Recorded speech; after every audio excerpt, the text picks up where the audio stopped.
కార్యక్రమాన్ని తీసుకొని ఈ కార్యక్రమంలో శాసన మండలి చీఫ్ విప్ పట్నం మహేందర్ రెడ్డి గారు, అదేవిధంగా శోభారాణి గారు, మధుసూదన్ రెడ్డి గారు, విద్యాశాఖకు సంబంధించిన అదేవిధంగా వెల్ఫేర్ డిపార్ట్మెంట్కి సంబంధించిన అధికారులు, ప్రజాప్రతినిధులు, పాత్రికేయ మిత్రులు, ఈ సోషల్ వెల్ఫేర్ రెసిడెన్షియల్ స్కూల్లో చదువుకుంటున్న విద్యార్థులు ఈ కార్యక్రమంలో పాల్గొని తెలంగాణ రాష్ట్రంలో భవిష్యత్తులో SC, ST, BC, minority residential స్కూల్స్లో చదువుకుంటున్న విద్యార్థుల యొక్క దిశను మార్చే డైట్ ఛార్జెస్ కానీ కాస్మెటిక్ ఛార్జెస్ని పెంచడమే కాకుండా వాళ్ళలో ఉన్న నైపుణ్యాన్ని పెంపొందించి తెలంగాణ రాష్ట్ర పునర్నిర్మాణంలో వాళ్ళందరినీ భాగస్వాములను చేయాలని రాష్ట్ర ప్రభుత్వం ఈ ప్రతిష్టాత్మకమైన కార్యక్రమాన్ని రాష్ట్ర స్థాయిలో మంత్రివర్గ సభ్యులను, పార్లమెంట్ సభ్యులను, శాసనమండలి సభ్యులను, శాసనసభ్యులను, ఐఏఎస్, ఐపీఎస్, ఐఎఫ్ఎస్, ఇతర ఉన్నతాధికారులను ఎవరికి ఎక్కడ అవకాశం ఉంటే అక్కడ రెసిడెన్షియల్ స్కూల్స్లో ఈరోజు ఈ కార్యక్రమంలో పాల్గొనడానికి రాష్ట్ర ప్రభుత్వం ఒక నిర్ణయం తీసుకొని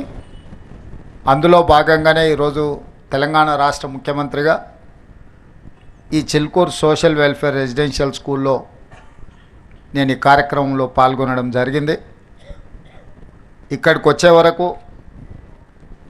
ఇక్కడ ఇంత అద్భుతమైన రెసిడెన్షియల్ స్కూల్, అదేవిధంగా మల్టీ టాలెంటెడ్ స్టూడెంట్స్, వివిధ వృత్తులలో సెలెక్ట్ అయిన విద్యార్థులు వాళ్ళలో ఉన్న కళను ఇక్కడ ప్రదర్శించడం ద్వారా సోషల్ వెల్ఫేర్ రెసిడెన్షియల్ స్కూళ్ళలో మల్టీ టాలెంటెడ్ విద్యార్థులు ఉన్నారు అని చెప్పి నాకు ఒక అవగాహన, ఒక నమ్మకం, ఆత్మవిశ్వాసం కల్పించినందుకు మీ అందరికీ మనస్ఫూర్తిగా ధన్యవాదాలు తెలియజేస్తున్నా. General opinion, general perception, welfare హాస్టల్స్లో ఉండేవాళ్ళు కానీ రెసిడెన్షియల్ స్కూల్స్లో చదివే వాళ్ళకు టాలెంట్ తక్కువ ఉంటుందనో, ప్రైవేట్ స్కూళ్ళలో చదువుకునే వాళ్ళకు టాలెంట్ ఎక్కువ ఉంటుందనో ఒక అపోహ బలంగా నాటుకుపోయింది. ఎందుకు అని అంటే కొన్ని దశాబ్దాలుగా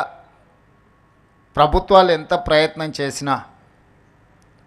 ఈ వెల్ఫేర్ లేదా రెసిడెన్షియల్ స్కూల్స్ యొక్క ఇమేజ్ను పెంచకపోవడం వల్ల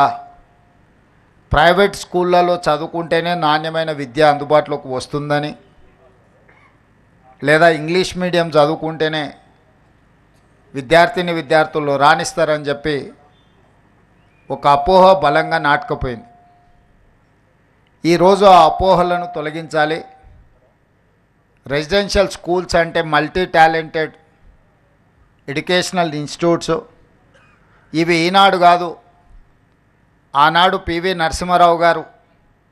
ఉమ్మడి ఆంధ్రప్రదేశ్ ముఖ్యమంత్రిగా ఉన్నప్పుడు మొట్టమొదట రెసిడెన్షియల్ స్కూల్స్ విధానాన్ని వారు ప్రవేశపెట్టడం జరిగింది.